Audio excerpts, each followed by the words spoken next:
वंदे पुरुषोत्तमम् यजन याजन इष्टभीति। क्या ये पहले भी था? क्या यह प्रत्येक व्यक्ति के लिए इसे पालन करना अनिवार्य है? क्या ये पालन किए बिना हम मनुष्य नहीं बन सकते हैं? ऐसे मूलभूत विषयों पर आज चर्चा करेंगे। सबसे पहले तो ये यजन याजन और इष्टभीति ये कोई नया शब्द नहीं है। ये हमारे पूर्वजों ने इस शब्द का प्रयोग भी किए हैं। वैदिक काल से इस शब्द का प्रयोग होता आ रहा है और ये प्रत्येक मनुष्य के लिए अनिवार्य ही है। और जो इस अनिवार्यता को पालन करते हैं उनके जीवन में उनकी आत्मोन्नयन चारित्रिक उन्नयन स्पष्ट रूप से झलकता है। अब इसको एक एक करके समझने का प्रयास करेंगे। यजन क्या है?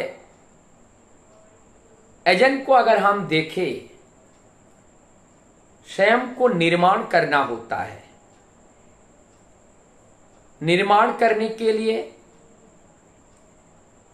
सुकार्य करने का अभ्यास करना, माता पिता के निर्देशों का परिपालन करना, गुरुजनों का सम्मान करना, प्रभात में उठकर प्रभु का गुणागुण कीर्तन करना, नाम ध्यान करना, धर्म ग्रंथ आदि का चर्चा करना, प्रार्थना करना,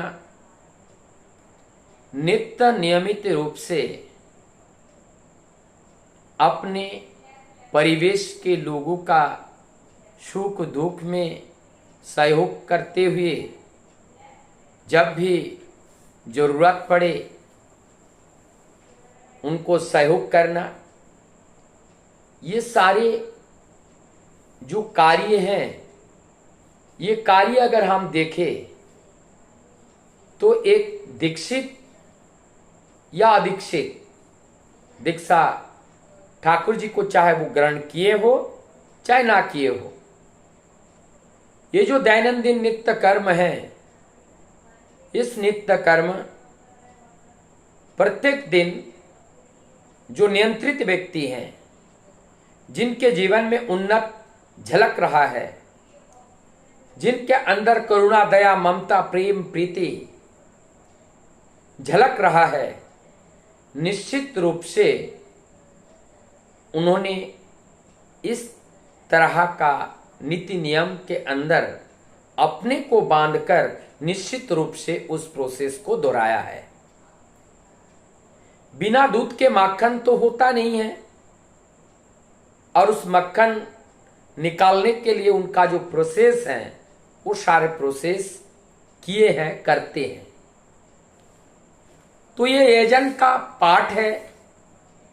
यजन का माने सीखना, लर्निंग। यह हमारा लर्निंग है। हमने उसे सीखा, हमने उसे किया। जब प्रैक्टिकली हम करते हैं तब हमें अनुभूति ज्ञान होती है। हमारी इस संस्कार, अच्छे संस्कारों को बार बार करना, नित्य नियमित रूप से करना, नित्य कर्म की तरह करना, ताकि ऐसे अच्छे कर्म से हम संस्कारित हो जाए। इसलिए इसे नियमित रूप से हमें करते रहना चाहिए। और जब हम इसको नित्य नियमित रूप से करते हैं, हमारे आचरण में परिवर्तन आता है और इस परिवर्तन जीवन सुंदर आकर्षणीय होता है। तो हमने अपने को एक अच्छे मनुष्य बनाने के लिए, दैवीय गुण को अर्जित करने के लिए एक विधि विधान, चाहे उसको पूजा पाठ कहिए या अनुशासन कहिए, उनको पालन करना पड़ा। हमने जब इसको पालन किया, अब हमें अच्छा लगने लगा। जब हमें अच्छा लगा तो इस अच्छी बात को अपने पास छिपा के रखना नहीं चाहिए, और कभी भी छिपाकर कोई रख नहीं पाते हैं। किसके हृदय में अगर प्रेम है, वो प्रेम उथलता है, वो प्रेम दिखता है। हृदय में करुणा है, ममता है, तो वो झलकता है। जब जहां जिस प्रकार से जरूरत पड़ती है वहां पर उसी प्रकार से वो प्रयोग में आता है। तो इसीलिए ये चीज हमें जरूरत है कि अगर हमने प्रभु को ग्रहण करके, प्रभु को नीति नियम को पालन करके हम जीवन में आनंद में हैं, तो उस आनंद की बात को द्वार द्वार तक जाकर लोगों से बताना हमारा कर्तव्य है। और उनका अनुसरण में जाकर, उनको सानिध्य में जाकर अब जीवन सेवा करना चाह रहा है, परोपकार करना चाह रहा है। गलत काम करने में मन नहीं लग रहा है, गलत विचार को सुनने में हमारा जो कर्ण है वो तैयार नहीं हो रहा है। हमारा दृष्टि, हमारा चक्षु और गलत कोई दृश्य को देखना नहीं चाह रहा है। अब केवल उस परम सत्य या प्रभु, उस प्रेमी पुरुष को ही देखना चाहता है, उनको ही सुनना चाहता है। ऐसा आनंदमय जीवन के द्वारा जब लोगों के द्वार पर पहुंचते हैं, उन लोगों के हृदय में भी प्रभु के प्रति प्यार जागृत होते हैं। और जब एक व्यक्ति के सत्यनिष्ठा, कर्म परायणता के आधार पर सामने वाले व्यक्ति के हृदय में प्रभु के प्रति अगर प्रेम उमड़ता है, वास्तव में यही यजन है। इस यजन के बारे में परम दयाल श्री ठाकुर जी कहते हैं। फिर बाद में अब आता है, जिन प्रभु ने दया करके हमें मानव तन दिया, जिन प्रभु ने निरंतर हमारे विगत अनंत जीवन हम पाए और सब में प्रभु हमारा साथ दिया, ऐसे प्रभु को हम कैसे बखान करें, कैसे उनको हम सेवा करें। क्यों ना हमारे जीवन के सर्वश्रेष्ठतम में से कुछ हम उनके चरण में नौछावर करें, निस्वार्थ भाव से, ना कोई चाहा, ना कोई आशा, कुछ नहीं, हमें कुछ नहीं चाहिए। विनम्रता के साथ, शालीनता के साथ, कृतज्ञ बोध के साथ प्रभु के चरण में अपने को समर्पित करना है। यही इष्टार्घ है, ये कर्म ही इष्टार्घ है। हम लोग जानते हैं विश्व कवि रविन्द्रनाथ टैगोर, उन्होंने राजभिकारी नाम का एक कविता उनका बहुत फेमस है। उसमें वो वर्णन करते हैं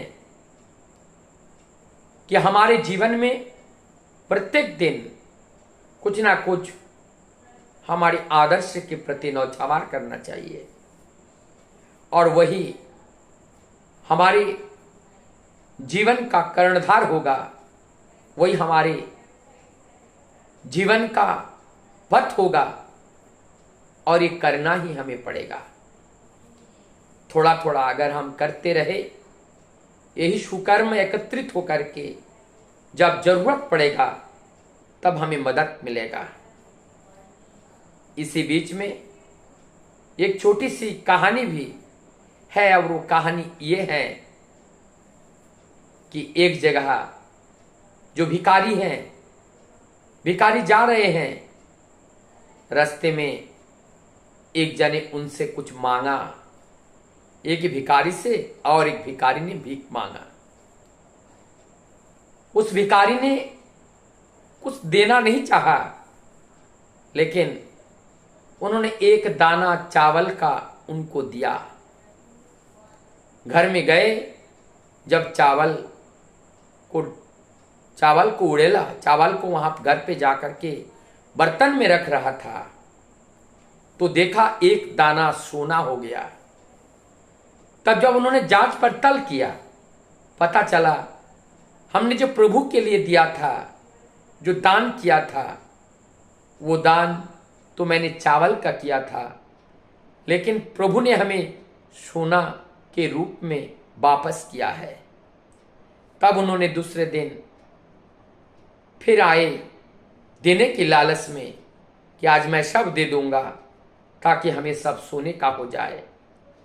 लेकिन आप पछताएं क्या हुए जब चिड़िया चुग गए खेत।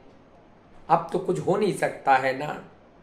हमें हमारी जीवन को निचोड़कर जिस समय सबसे श्रेष्ठतम प्रभु के चरण तले समर्पित करना था, उस समय तो हमने किया नहीं। आज हम पछता रहे हैं, उससे कुछ होने वाला नहीं है। इसलिए आइए परम दयाल का दिया हुआ जो विधान है, आज इस कलयुग में, वर्तमान युग में, इस युग माफिक ये प्रयोजन है कि हमें यजन, याजन और इष्ट भीति परायण होकर हम अपने जीवन को चलाएं, जिससे हम उस दैवीय गुणों के अधिकारी बने और उस परम सत्य को उपभोग करें। जीवन आनंद में, चैतन्य में, वैराग्य में जीना सीखें। वंदे प्रसो।